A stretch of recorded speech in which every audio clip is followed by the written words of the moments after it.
certified either. So anyway, just a quick recap. I am Wendy Yeager from Orville, Alabama. I am a director on the United Soybean Board, and I really appreciate the Soy Nutrition Institute for entrusting me with this live today. I've never done a live. This is my first one, so y'all bear with me with any of the technical difficulties we have going on. But quick recap about the Soy Nutrition Institute. They share the latest soy and human health research. They relay health benefits of soy and post recipes and practical tips to Facebook, Twitter, and LinkedIn, and I would highly encourage you to check them out. A little bit about myself, in case you missed it. I'm 42 years old. My husband and I have been married. Okay, so I'm getting that y'all can see me better now. My husband for 16 years this month. We have two beautiful daughters, Casey, who is 12, and Lil, who is 10. Just a little bit of background about myself. I am a fourth generation farmer. The farm that my husband and I have, we started ourselves. I'm not a fourth generation on this land that I'm talking to you from. I grew up in South Alabama. My dad and brother still farm down there. And okay, y'all are back. I'm so sorry. The joys of living in the country. Technology is always fun here, as you can tell.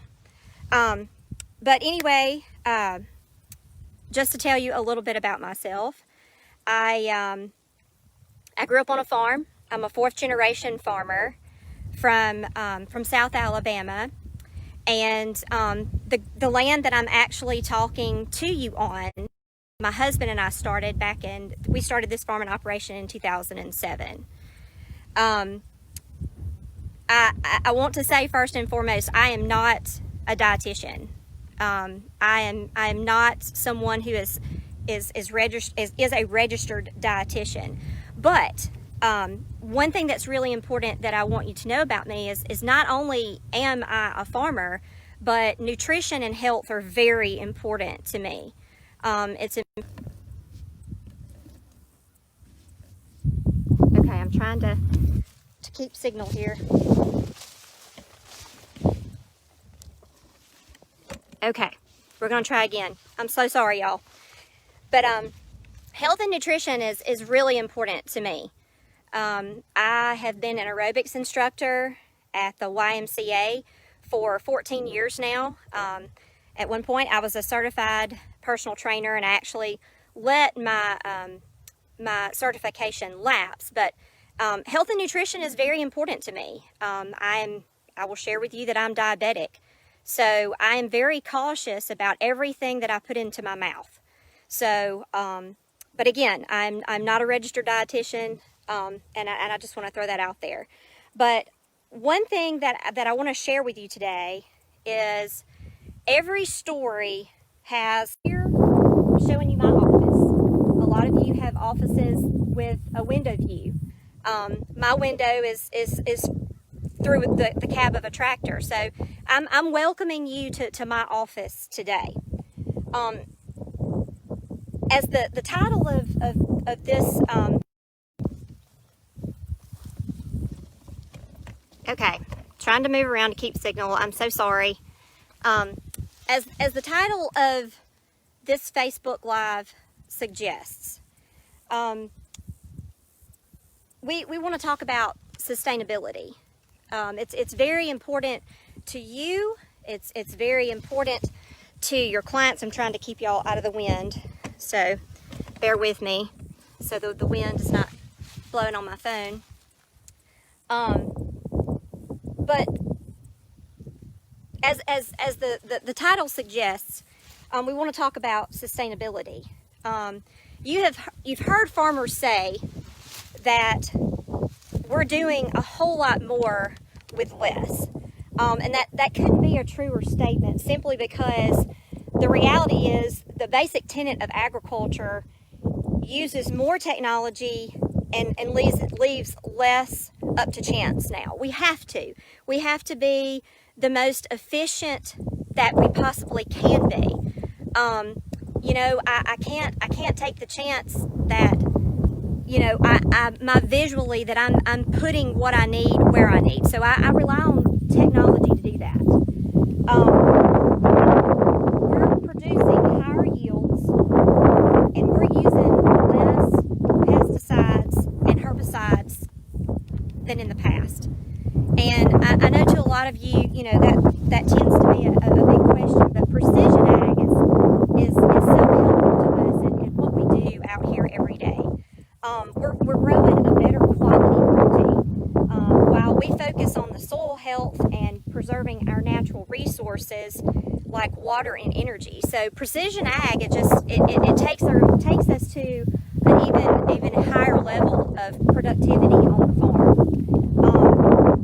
A few ways that we are growing a sustainable soy source for you on the farm, and all farmers across the United States are doing things like this. We grow cover crops in the wintertime, in the off season, and whatever crop we may be growing.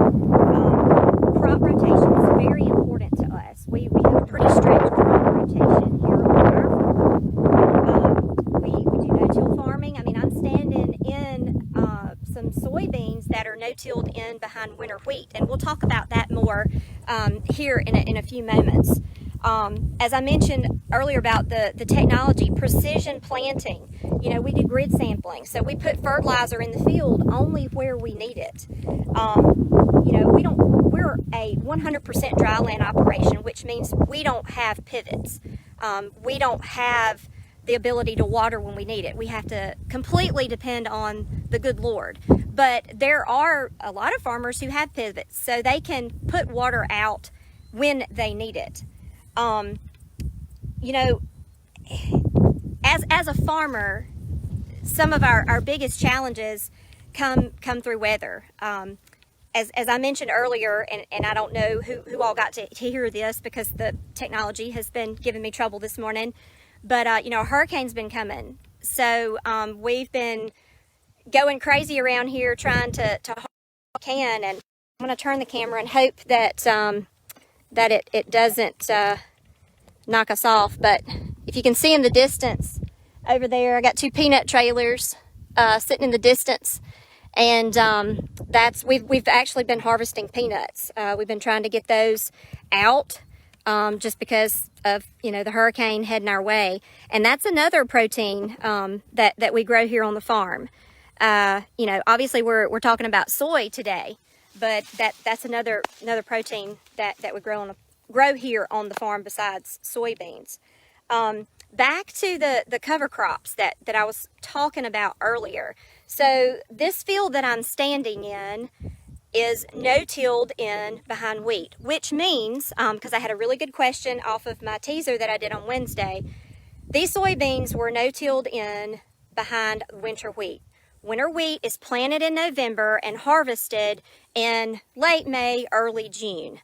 So that crop is gone, and it leaves behind wheat straw, which we come in. We do not work the dirt. We just plant straight in to that crop and double crop it, hence the name, double crop soybeans, and have another crop. Now the question was from Susan. She had asked if there was any problems with cross-contamination between those two crops because of a concern of celiac disease, and that was actually a really good question. And I can assure you that there are no issues with cross-contamination, and the reason for that is because the wheat crop is taken off in May, or late May, early June, and then this crop would not be harvested until late October or sometime in November. These beans that we're standing in won't be harvested until November.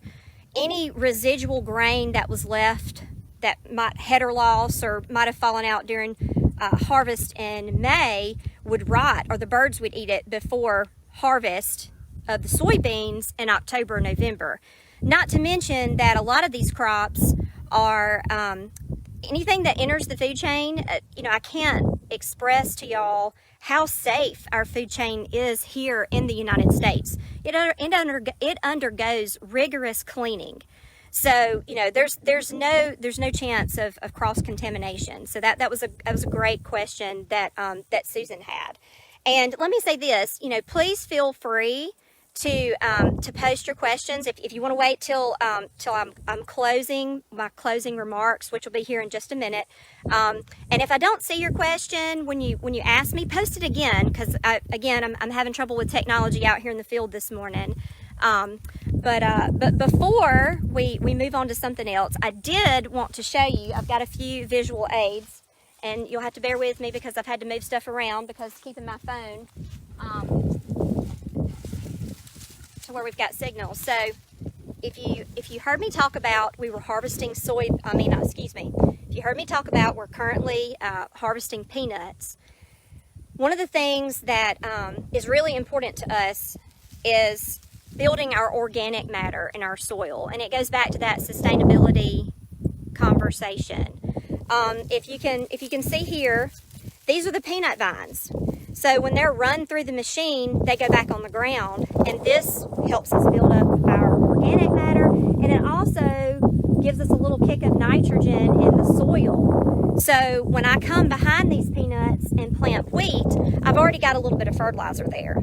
Now, the reason I'm showing you this is because I can actually hold this in my hand right now. But after we harvest these soybeans that I'm standing in, the same principle happens. So after these beans are run through the machine, just like the peanut vines, the stalks of the stalks of the soybean plant will be shredded and put back onto the ground to give us fertilizer and organic matter. Now, I've got a few stages of beans here I want to show you, and you'll have to bear with me because this is the greenest I have. So this soybean plant that I'm holding here is actually from the field we're standing in, and I don't know how well you can see, but the pods are still nice and green. We've still got a lot of green leaf, and these beans are still filling out. So we're still several weeks out from these beans even being close to being harvestable. Now, as the beans mature, these are some of our single crop beans, which means single crop means it'll be the only crop that I harvest off those acres this year. So these beans were planted in May, and as you can see, the leaves are starting to turn and they're starting to fall off. And if you look at the pods on these, they're starting to get a little bit darker, and the actual bean on the inside is separating out from each other. And give it a little time, and it's going to look like this one. So as you can see, comparing the two, this one has lost its leaves, and the pods are actually starting to, I don't know if you can hear that, but they're starting to have a little crunch to them. The beans are getting harder on the inside, and probably in a couple weeks we'll be harvesting these. I've actually got a couple other crops I've got to get out of the field before I can harvest these, but this is a good example of what they will look like when they get closer to harvest. So just to me, there's nothing like a visual aid and being able to see what somebody's trying to describe to you. So when it comes to sustainability, each of us play an important role from the farmer to the consumer. My farming practices here allow me to decrease carbon emissions and contribute to a sustainable food supply by focusing on preserving our soil, our water, and our air. I can ensure that the next generation of farmers have the opportunity to do the same thing. It's extremely important to me as a mom to be able to leave a legacy to my daughters. So, that's important to me. I want to look back and say that I did everything I could to leave this ground in better shape than I found it when we bought this place. So, you know, soil health is extremely important to me. I want to take care of the land, because if I don't take care of it, it's not going to take care of me. Sustainability and health are becoming more and more intertwined. Each of you are squarely focused on the health of your patients and your clients, and I want to assure you, and I want you to feel confident that soy not only provides high quality protein to support optimal health, but you know, it's being grown in a sustainable way that you can feel safe, that you have no worries about where your food comes from. There are farm families all over the United States that put their heart and soul into their farming operation every single day, and I'm one of those. You know, I'm not the norm, especially here where I live. You know, you don't see a woman running a farm full time, because if you missed it in the beginning, my husband has a full-time job off the farm. So this 1,066 acres, this is my office every day. We don't have any full-time employees, and it's just me. So I can tell you that there's a lot of blood, sweat, and tears in these acres and producing this quality product of protein on our farm, on all the crops that we grow. And, you know, that's why companies like Kellogg, Soylent, Danone North America, Impossible Foods, DuPont, I mean, there's so many, I can't even name them all, but they choose soy grown here in the United States, and they use this source because they know that American farmers can consistently supply and deliver these products to them when they need them. So, you know, if you're looking for, you know, something that's healthy and a high quality product, I really want you to encourage you to, you know, focus on soy and what we can provide for you. You know, I'm proud to be an American farmer, and most importantly, I'm proud to be an American soybean farmer. My heart is in what I do every day, and you know, I want you to have full confidence in what I grow that's coming to you is it's the best of the best. There's no other country that can compete with us, with our protein and what we can consistently provide. So I thank y'all for listening to me. I thank you for coming and visiting Bell Place Farm this morning. And if y'all want to start posting questions, I'll do my best to answer any questions that you may have. My phone may be kind of slow in posting. Okay, great question. Casey, how have my sustainability practices changed over the years? That's a great question. So they've changed a lot in the last 10 years of farming. I've seen us go, I mean, just the precision ag in itself.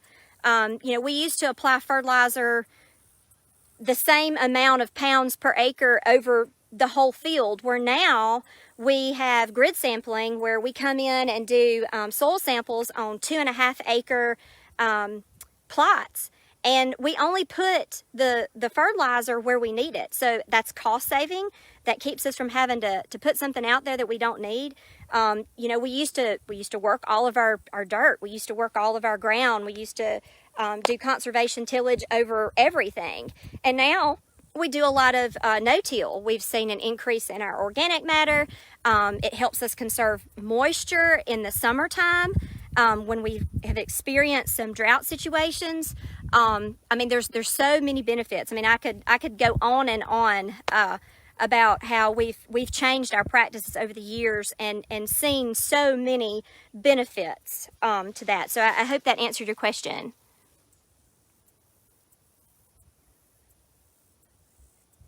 Okay, what advice would you give to dietitians who want to learn more about farming and agriculture? You know, us farmers, we tell our story best. You can see all sorts of things on the internet, but if you've got a farmer in your area, I would highly encourage you to go talk to him. You know, ask questions. I have people, you know, when I show up in carpool line to pick up my kids, you know, I get a lot of questions about farming and what I do and how I do it. You know, just farmers, we're people just like everybody else. And me personally, I don't mind sharing my story. I don't mind showing what I do every day. I don't mind sharing with others how we do what we do. I have a true passion for ag education. So, you know, just talk to a farmer. I mean, I'm sure there are other people in your area that you could probably talk to, but I would encourage you to just talk to a farmer. Any other questions? Let's see. Some of the others, I think I've missed some. Let me go back.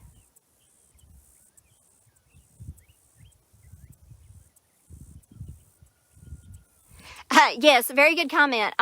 Most people don't have a clue how hard farmers work. Yes, you know, during harvest season, I am trying to juggle being a mom. I am trying to keep a house. I'm trying to keep everybody fed. I'm trying to, you know, harvest a crop, make sure kids are doing homework, that they have clean clothes, you know, and I sort of have a different perspective than the daddy. The daddy works just as hard as this mama, but I look at things differently because I have a different role in the household. You know, my husband works just as hard as I do, but I truly have a different perspective of farming, and it is hard work. I mean, my day usually starts, just to answer that question, it usually, sometimes we get up at 4:45, but by 5 a.m. my feet are on the floor. It depends on if my husband has projects going on at the station where he works. He's the director of the Auburn University Blackfield Experiment Station. They have a lot of cattle and a few test plots there.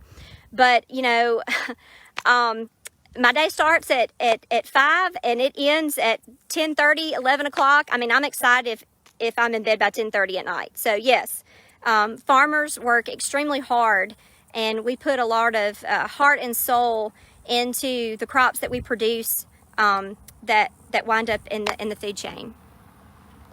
Let's see, any other questions?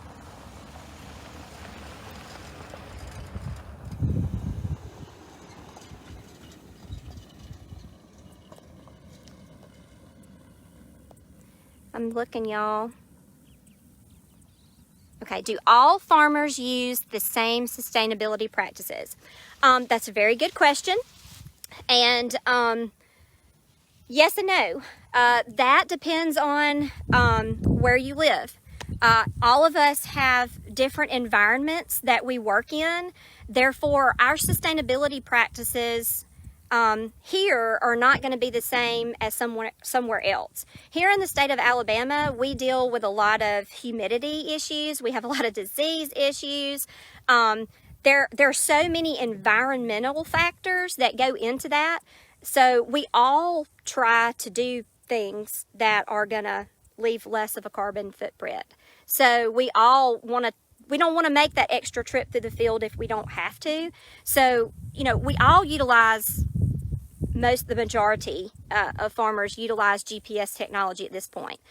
There's a few that probably don't, but they probably don't farm large scale acres. It's probably smaller to where it's not as big of an issue. Whereas me, if, for example, on my peanuts that I've been digging last week, if I didn't have my GPS technology, there's the potential that I could be leaving a couple 100 pounds of peanuts in the field. I don't want to do that, because that means I spent the time and the money to grow that crop. I want it all in the basket. I want it all going to the buying point. So I utilize that technology to help me be efficient.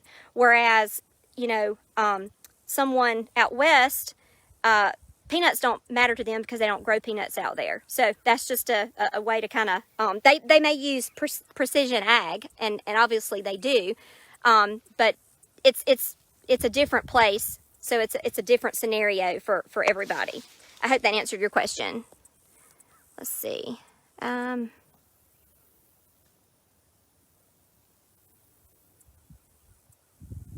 Okay, what sort of precautions do you need to take for hurricanes for your crops and equipment? Great question. So, as I had mentioned in the beginning, got a hurricane heading our way, and so sometimes there's nothing we can do. The position that we're in right now, we have been trying to get peanuts up off the ground as quickly as possible. We've been trying to get them harvested. In the past, that hasn't happened. We could just dig them and let them stay on top of the ground, and then we'd have to come back in after the rain and the ground dried out to get them up. So, you know, each situation and scenario is different. For instance, our cotton. I forgot, I don't know if I mentioned earlier, but the crops that we grow here are cotton, peanuts, grain sorghum or milo, soybeans, and wheat. And so, you know, obviously each one of those crops is different. Soybeans, there's not anything we can do in preparation for a hurricane. We can just hope and pray that the winds aren't going to be too heavy and blow our crop on the ground. The cotton, for instance, we were supposed to defoliate cotton this week, which means we put a plant hormone on the plant, which removes the leaves and gets us prepared for picking. And we didn't do that because we knew we had rain and wind coming. So we wanted to keep those leaves on there to sort of help protect the plant. Sometimes there's not anything we can do. You know, our equipment, we put it under the barn and we pray for the best. Literally, we are at mercy of Mother Nature all the time, because the one thing that I can't change is the weather. And I had somebody tell me a long time ago, I cannot worry about the things I cannot control. So I just have to deal with those the best way that I know how. Let's see. So I hope that answered your question. See if there's any more on here that I've missed.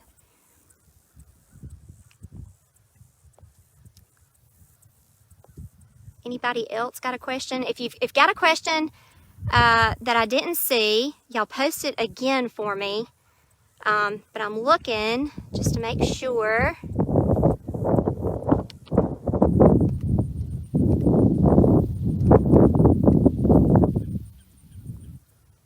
Okay. So there's a crop questions, who I sell my crops to. Okay.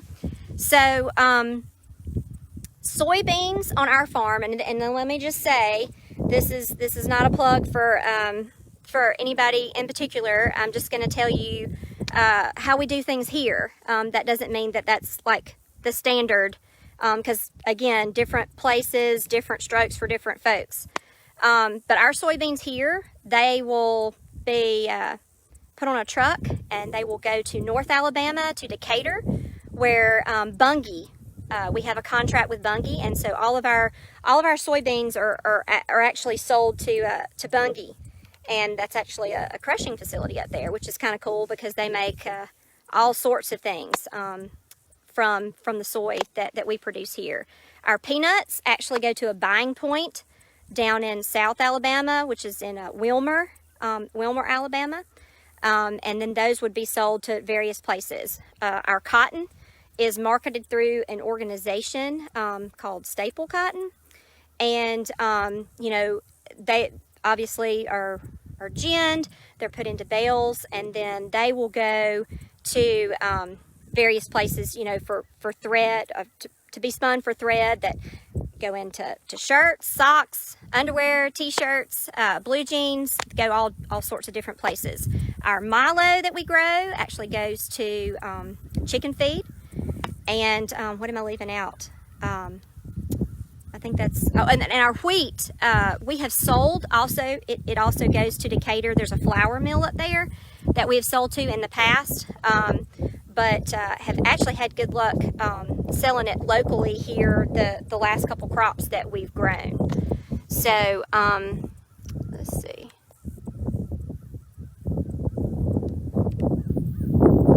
Okay.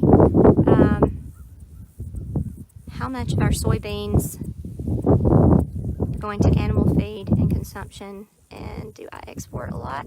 Okay, so when I sell my beans to Bunge, I don't specifically know I don't specifically know where it goes. You know, they make several products up there. You know, they extract oil, they crush it for the meal, which does go to animal feeds. So an interesting fact about that, I'm going to throw this in really quick. So not where I'm located here in West Central Alabama, we are in an area that there are a lot of catfish farmers.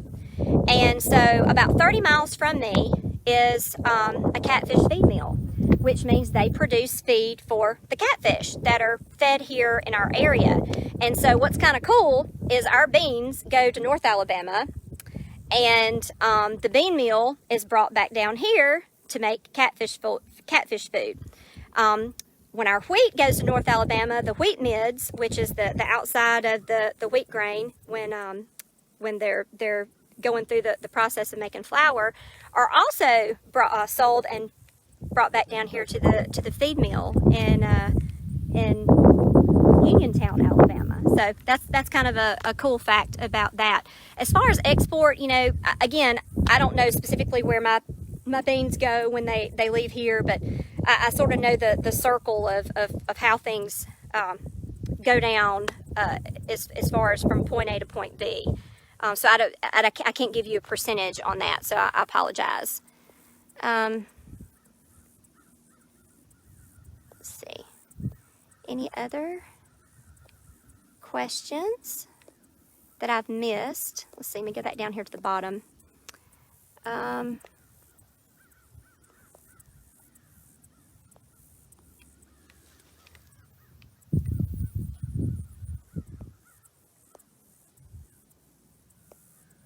Any other questions? Yes, I am on social media. I am on Instagram. I am on Facebook. I don't have a Twitter account. I know that I've had several people tell me that because I do post a lot of videos, educational type stuff from the farm. I actually post a lot of stuff from the cab of a tractor. So, but I am on Facebook, and I am on Instagram, and I'm in the process of trying to get a farm page just specifically for the farm started. So hopefully I can get that completed. It may take me until after harvest to get that done, but that way I can share more ag education with everyone. Let's see. Any other questions for me? You know, again, I really appreciate y'all taking time out of your day to come to my office. I apologize in the beginning about the whole getting kicked offline, but that's just something we have to deal with here in the country. Technology is always it's always interesting. So anyway, I hope everybody will check out the Soy Nutrition Institute. They have lots of great information that they can share with you. And if you have any other questions, feel free to post those on here. And I think they can probably get those to me if needed. But I hope everybody has a wonderful Friday. I just want to throw in that I'm praying for all these farmers down in Mississippi and Louisiana as they're being faced with this hurricane that's heading their direction. You know, it steered away from us, but that doesn't mean that it's good for somebody else in the ag community. So my thoughts and prayers are with those guys, because they too have been trying to get all their crops out of the field. So happy Friday, everybody. I hope that y'all have a wonderful weekend. And again, y'all check out the Soy Nutrition Institute. And main thing I want you to take away from today is I want you to realize that soy is a powerful protein that we produce here on the farm that is the best you can get. You know, I can't put into words how much of my heart and soul goes into what I grow. So thank you so much for your time, and see y'all later.